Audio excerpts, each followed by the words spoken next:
कौन सी मूवी आई है? सायनारा? हाँ, देख के रो रहे, पता नहीं क्या है।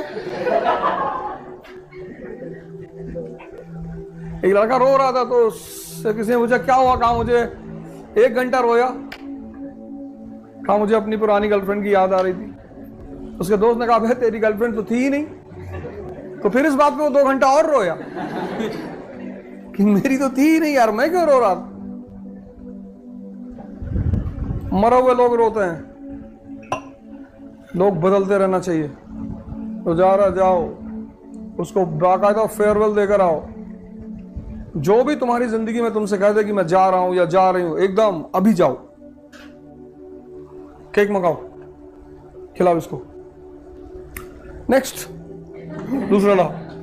इतना टाइम की थोड़ी किसी को समझाने के लिए। अब तुम सोचो 1925 में भारत की यूथ कैसी थी? सरदार भगत सिंह, अशफाकुल्ला खान, राजेंद्र लहड़ी। अगर यही मूवी वाली यूथ रही होती, ये लोग कहते सर प्लीज सर एक रील बना लें आपके साथ सर। ये लोग जाके वॉइसरॉय के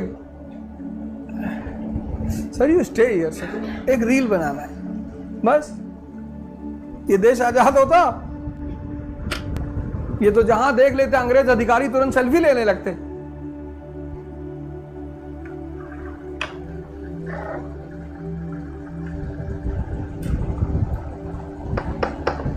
यूथ डिसाइड करती है कंट्री का फ्यूचर क्या होगा।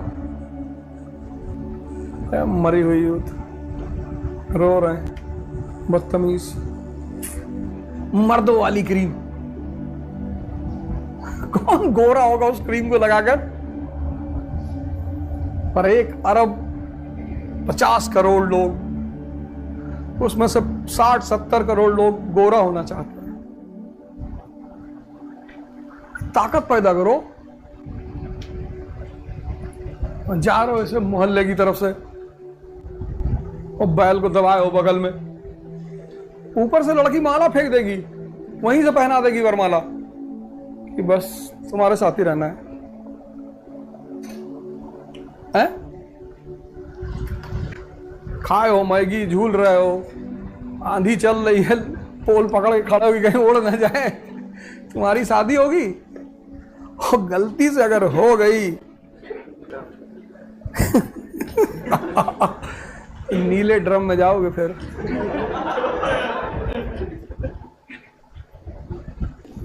डीओ लगा रहा है यहाँ का लड़का। अबे नहाओ धो अच्छे कायदे से, कि भाई ऐसा ना हो कि एक शर्ट 20 दिन पहन के क्लास में आ गया, बगल वाला मर गया। ऐसा भी नहीं होना चाहिए ना। पर पश्चिम ने हमारी देश की साइकोलॉजी को पकड़ लिया है कि खत्म है। तो दिखाता है, ऐड दिखाता है कि लड़का कॉलेज जा रहा है, उससे कोई लड़की बात नहीं कर रही है, फिर वो दूसरे दिन आता है, फिर वो डीओ लगाता है, फिर जैसे रास्ते में निकलता है तो परियां गिर रही होती है।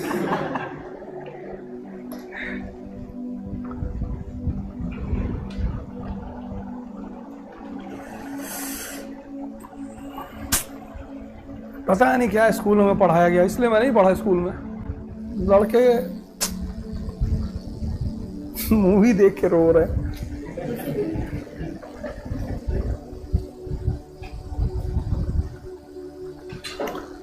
भाई साहब मेरा रूल नहीं है ना, नहीं तो इतना हंटर से मारे होते कि एक आदमी को पकड़ के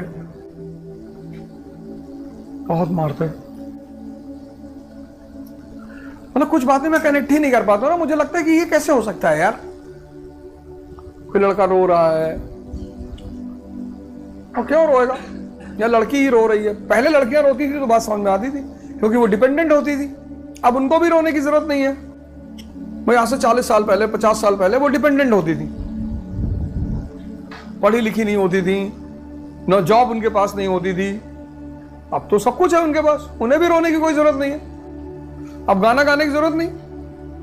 मेरा पिया गया रंगून, वहां से किया है टेलीफोन, तुम्हारी याद सताती है, जिया में आग लगाती है। अबे तुम करो ना करो, बाहर में जाओ। तो दोनों को ही रोने की क्या जरूरत है? कभी कभी लगता है कि नहीं रहना साथ में, यार ठीक है जाओ। अगर कोई तुम्हें छोड़ के जा रहा है तो तुम बहुत भाग्यशाली आदमी हो। क्योंकि वो तुम्हें मैसेज देके जा रहा है कि तुम कमजोर हो। पहला बात, उसका एहसान मानना, उसको जाके उसको घर पे थैंक यू बोलकर आना, आज नहीं। क्योंकि जब कोई कमजोर, आज ओल्ड एज होम क्यों बढ़ रहे हैं, मैं तुम्हें एग्जांपल दे रहा हूं, आज ओल्ड एज होम क्यों बढ़ रहे हैं? जब लोग रिटायर हो जा रहे हैं, किसी कीमत के नहीं रह जा रहे, उनके ही बच्चे उनको ले आके ओल्ड एज होम में रख दे रहे हैं।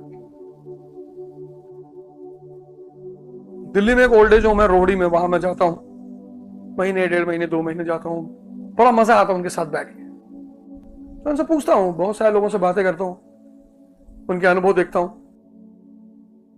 मैं उनसे कहता हूं कि आप एक गलती कर गए, आपको लॉ ऑफ यूटिलिटी नहीं पता। मरते दम तक अपनी कीमत बना के रखना है। जिस दिन तुम्हारी कीमत खत्म, उस दिन तुम खत्म। तो उस लेडी का एहसान मानना, वो तुम्हें बता के गई कि खत्म हो तुम, अब अपनी कीमत पैदा करो, और कीमत पैदा करके सबसे पहले उसके घर जाना, 2-4 लाख रुपए का गिफ्ट लेके तो देना, रख लो, ऐश करो। क्योंकि हर वो आदमी जो तुम्हें जगा रहा है वो तुम्हारा आदमी है। कोई समझदार लड़की होती तो कम से कम मोबाइल तो रिचार्ज करने लायक आई हो, इतना काम तो तुमसे ले ही लेती, पर वो एहसान करके गई है तुम्हारे ऊपर। ठीक है, तो उसको डायरी में लिखो, उसको लिए दुआ किया करो, जब नमाज पढ़ा करो तो उसको दुआ में याद रखा करो। वो तुम्हारी सच्ची हितैषी थी, क्योंकि कितना भी मरा हुआ हो, कम से कम आइसक्रीम तो खिला ही सकता है। लेकिन वो तुम्हारे ऊपर एहसान कर गई, तुम उसकी याद में सिगरेट मत पियो, तो जा रहा है जाने दो। मैं जब इलेक्शन आ रहा, कई लोग चले गए,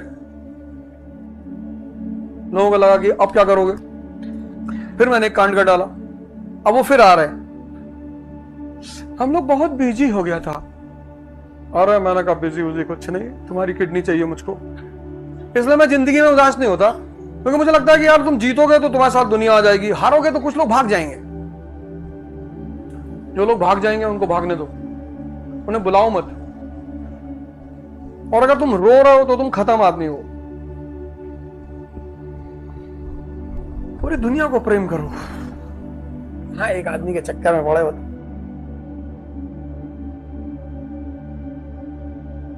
ये सब कमजोर मानसिकता है।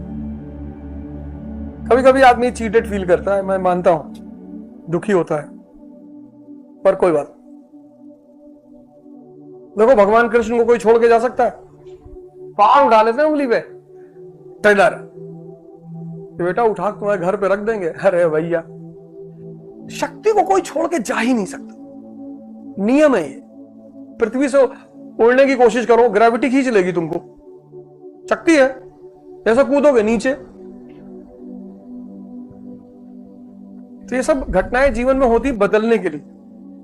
किसी शायद जॉन एलिया ने कहा है कि कौन सुधरा है सिर्फ समझाने से, एक हादसा जरूरी है जिंदगी में। तो हो गया तुम्हारे साथ, बड़ी अच्छी घटना है उसका, वो मनाओ, खुशी मनाओ। आज जाओ 100 रुपए की मिठाई बांट देना बाजार में। जा रहा भागने दो। मैं ग्रेजुएशन में था, मुझसे एक साहब ने कहा I can not be with you. मैंने कहा ग्रेट। हमने जिंदगी में आज तक किसी आदमी को समझाने की कोशिश नहीं की क्यों जा रहे हो, जाओ। और यार लोग किसी को भी छोड़ देते हैं। देखो जब भगवान राम लंका जाने लगे तो बहुत अयोध्या के लोग उनके पीछे आए, हम नहीं जाएंगे, हम आपको लेके जाएंगे। भगवान ने कहा हम जाएंगे। फिर धीरे से सब वापस हो ली कि भैया कल बबलू को स्कूल जाना है।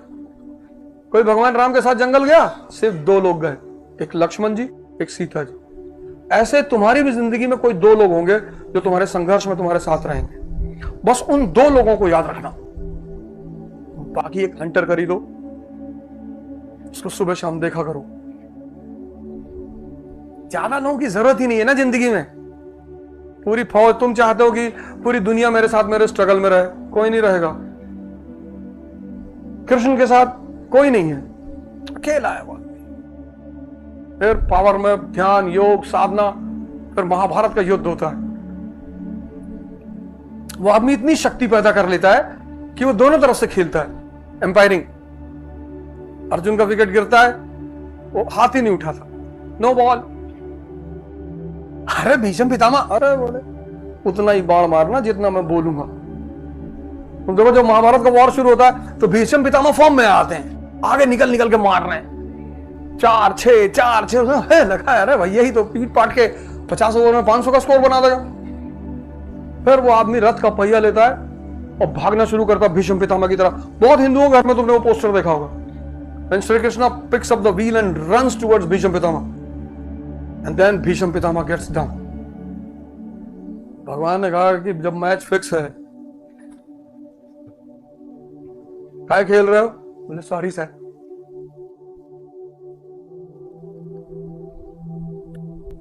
ये सब क्यों पढ़ाए जाते हैं? तो मोहम्मद साहब के जीवन देखो, वही तैफ के लोगों ने पत्थर मारा, आज सजदा कर रहे हैं। ये सब चीजें हमें इसीलिए पढ़ाई जाती हैं। वही डॉक्टर अंबेडकर को क्लास के बाहर बिठाते थे, आज सब जगह मूर्ति। क्यों? उस आदमी ने प्रूफ किया अपने आप को, पढ़ाई की, इतना पढ़ाई कर लिया कि कोई उस आदमी के सामने बोल ही नहीं पाता था। तो जिंदगी का एक फेस, सबका उससे कोई बच नहीं सकता।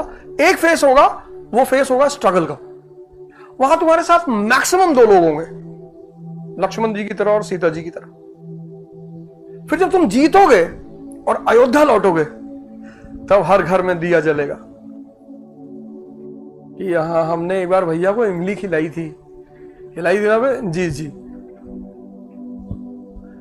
फिर तुम्हें हंटर खरीदना है एक बहुत अच्छा सा, ये फरिश्तों ना छेड़ो, हम जहां के सताए हुए हैं।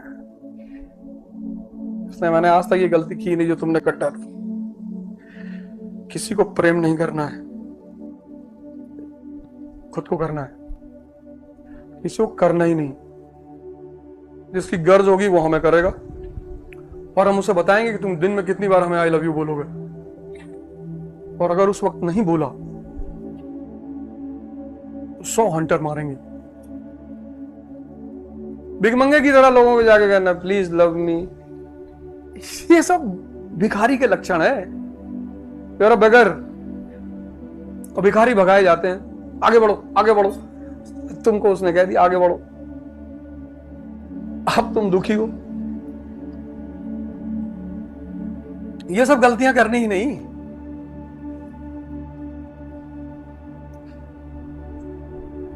बिंदास रहने का, मस्ती से नाचने का, जिम जाओ। अगली बार जब मैं आऊं अगले महीने तो बाकायदा बॉडी वॉडी बना के एकदम, तब मिलना, और रोते हुए मत मिलना।